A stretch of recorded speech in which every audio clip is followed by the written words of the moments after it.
I'm 29 and I live along the Appalachian Range in lower West Virginia. I've been going backpacking and camping for years, exploring different trails all around the nearby mountains. My best friend, who lived just a few miles from me, would often join me on these hikes. We usually planned one big trail every year in the fall, being anywhere from a few days to a whole week of backpacking and camping. In 2019, we planned to take a trail across the range to a small lake at the top of the mountains. In the days leading up to the trip though, my friend had to call it off because of an emergency at his work.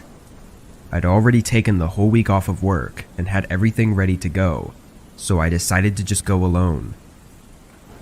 On Monday morning, I drove to a nearby trailhead, then started my route. This wasn't a regular recreational trail like you'd typically see on a 4-hour hike.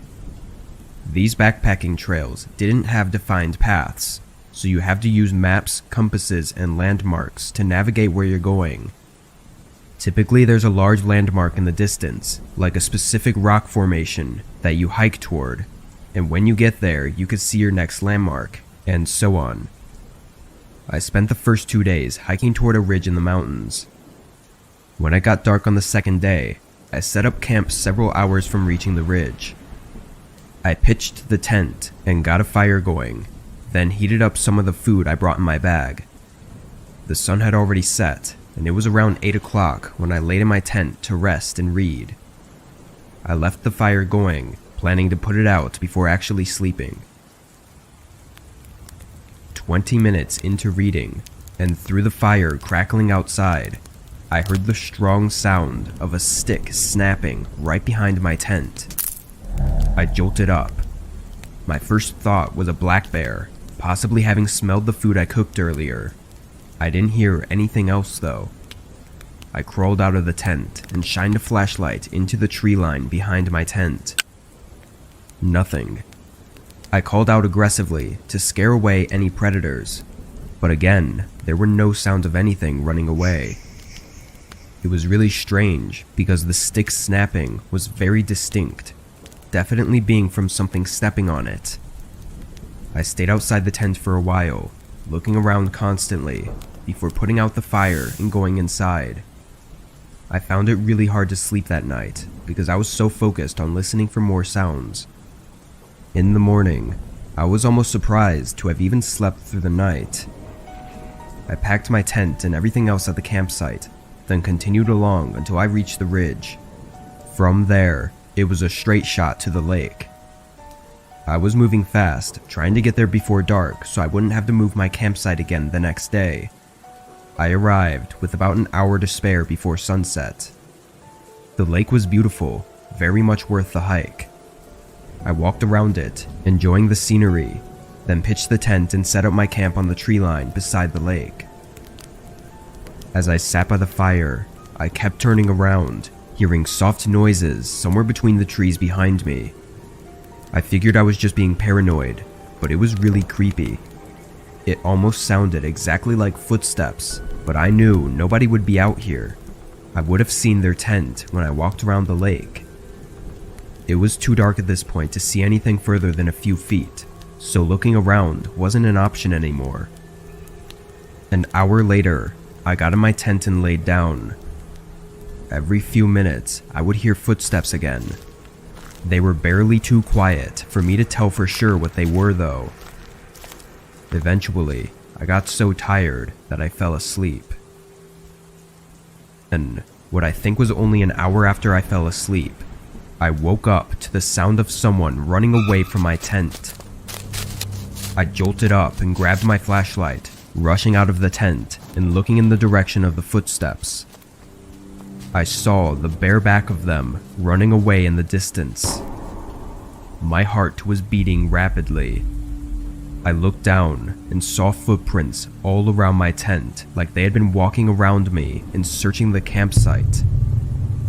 I tried to get the campfire going again as fast as I could so I could see better. I was terrified. I had nowhere to go and nobody to help me. I sat at the fire all night, keeping my head on a swivel, but I never saw or heard anything else. In the morning, I snapped a few pictures of the lake, then started the hike back.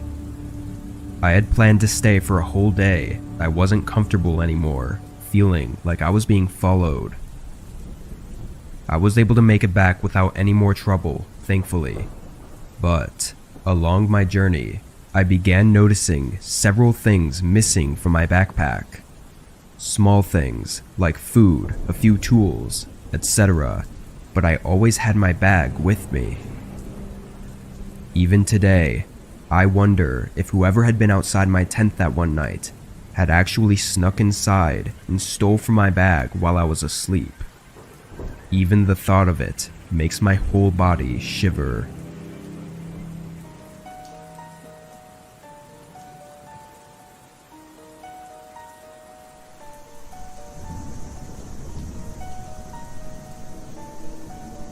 My family owns some cabins in Oregon that all of us like to stay in sometimes, or have family get-togethers there.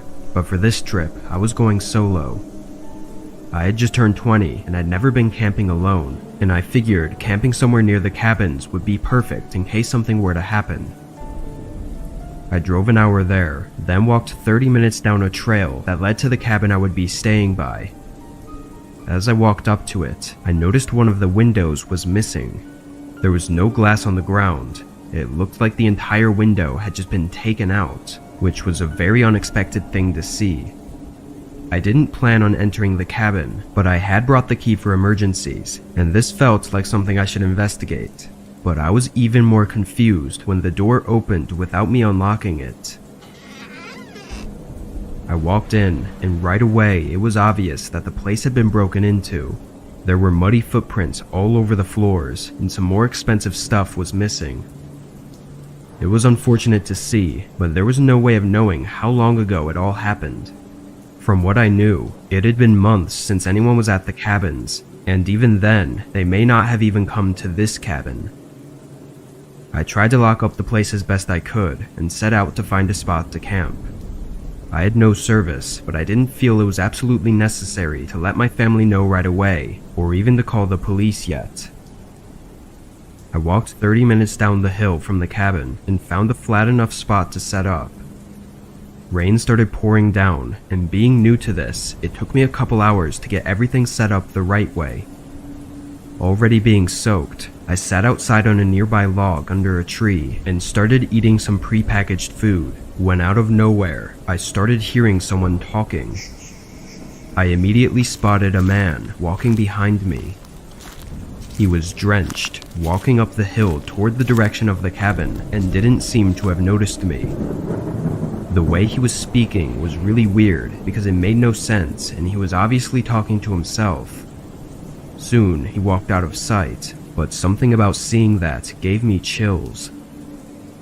An hour went by, and I took a quick hike back up to the cabin to see if he was maybe staying there, but from afar, it still looked empty, so I went back. Once it was night, I used a fire kit to start a small campfire, and used it to heat up some of my food. The rain made it difficult, but once the fire was going, it stayed up pretty well. Not long into it, I heard footsteps coming from up the hill. I stared at the trees, seeing nothing but pitch black beyond the reach of my campfire. They continued walking until a man came into sight. I couldn't see much of him, but he looked similar to the man I'd seen earlier. "Hey, what do you want?" I yelled, trying to scare him off. He stopped and stared at me with a blank face, having rain dripping from his head as he just stood there. I yelled again, but he didn't move. We were standing just 10 feet from each other, and every second made me more and more scared of what was about to happen. Then, through the rain, I heard the sound of a single footstep behind me. I instantly sprinted to the side of the hill and didn't stop until my legs gave out under me. I don't think they chased me, but with the rain and wind, it was too hard for me to hear while running. I found my way up the hill and walked the rest of the way to my car in the rain with only my phone light. Once I got in range, I called 911. In the days following, a team was sent out to investigate the cabin and my campsite. My campsite was gone, left with only a few useless pieces of equipment, but in the cabin, they identified 3 unique shoe prints on the floor. It had me shaking for weeks, knowing that there were 3 unknown men out there, hiding not far away. Nothing else was found, and it was all said to most likely just be a robbery because they didn't chase me, but who knows what they would have done to me if I had stayed there.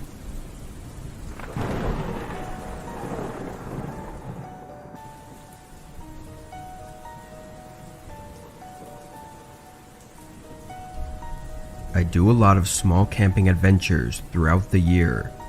I try to keep these adventures under 3 days long so that I could do them on the weekend and only have to take a day or 2 off from work. This was just another camping trip of mine that I'd set to go on one weekend in the middle of April.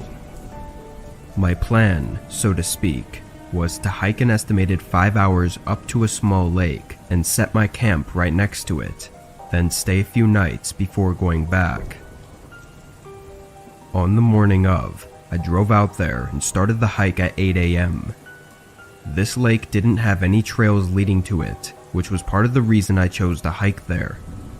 It was only a 5-hour walk, so getting lost wasn't too concerning, and I wouldn't have to share my experience alongside a bunch of random people who also wanted to go camping at the same spot. 4 hours into walking though, I thought I saw someone. I was just spacing out when I saw something far ahead rush past my view. I froze in place, trying to see what or who it was and where they had gone, but there was no more movement. I wasn't looking directly at it when it happened, so I didn't have a clear enough view to know for sure that it was a person, but I paid more attention for the final hour of the hike. When I reached the lake, I was taken back by its beauty. It was the perfect place to catch a break.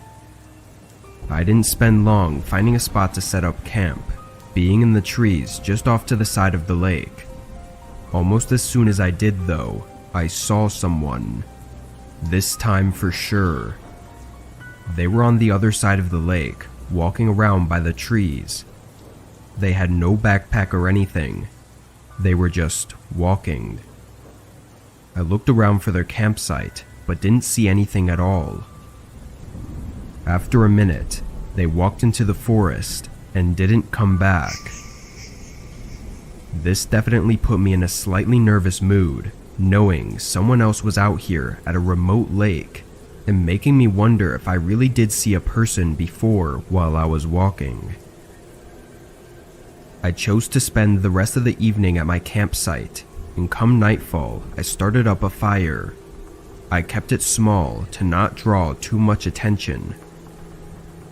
It had been almost 4 hours since I seen the person, but I was still nervous.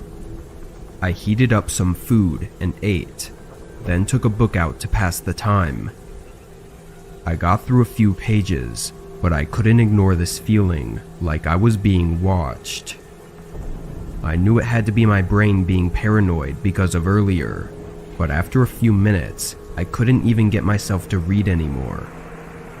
I put the book down and packed my stuff in the tent, preparing to go to bed. Right before I put out the fire, I did one last look around. About 15 yards away, there was someone standing. Although it was really dark, I knew they were watching me. They stood still, not moving or anything, and we both just stared at each other through the dark forest. We must have been like that for a whole minute when the person started backing up. They still faced me, but walked back into the trees until they were submerged in the darkness. I was physically shaking. What were they doing, and were they going to come back? I built the campfire larger and stayed up through the entire night. At the break of dawn, I packed everything up and moved quickly, making my way back. There wasn't a bone in my body that wanted to stay there a second longer. During my hike back, I swear I heard footsteps far behind me on multiple occasions. Even now, thinking back on it, I can feel my body tense from the fear I experienced on that trip. I don't know what that person wanted, who they were, or what they were doing out there, but based on how they were stalking me, it couldn't have been good.